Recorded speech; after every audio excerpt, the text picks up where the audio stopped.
At the point that the second tower was hit, I don't think any of us had any idea of the breadth or magnitude of what could possibly happen. So when the Pentagon was hit, that kind of expanded our understanding of just how vast the potential was for this to affect everyone in America. The fact that our Pentagon, our defense headquarters, could be hit by a commercial airliner and do that kind of damage was kind of mind-blowing, because the correlation was quite clear. If the Pentagon wasn't safe, nowhere is safe.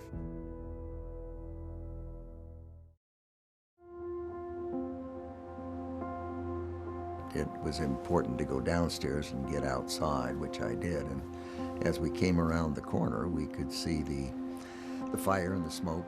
There were pieces of the aircraft spread across the grassy area outside the building.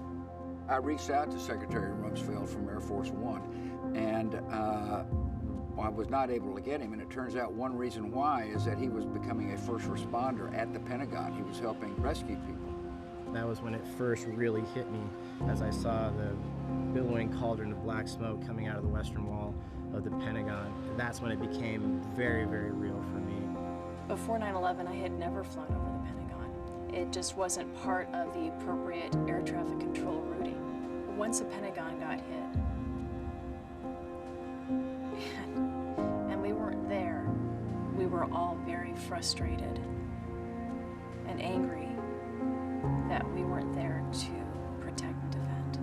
It psychologically, I think, took a toll on the American psyche and made us really recognize that how vulnerable the White House is, sitting there in its lawn with its little fence around it, and how the Capitol was just a target in waiting. It was a rude awakening, not that terrorism existed, we knew that, but that it could be brought right home, right here in the United States.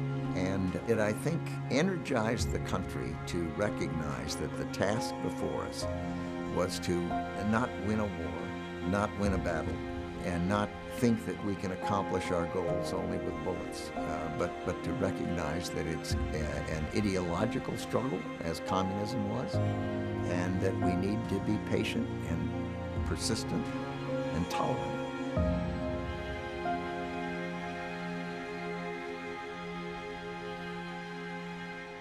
I got a call from my daughter, who was working on Bloomberg News, and she said, "Dad, have you heard?" And I didn't know what she was talking about, and she said, "Turn on the TV, a plane has hit one of the Twin Towers."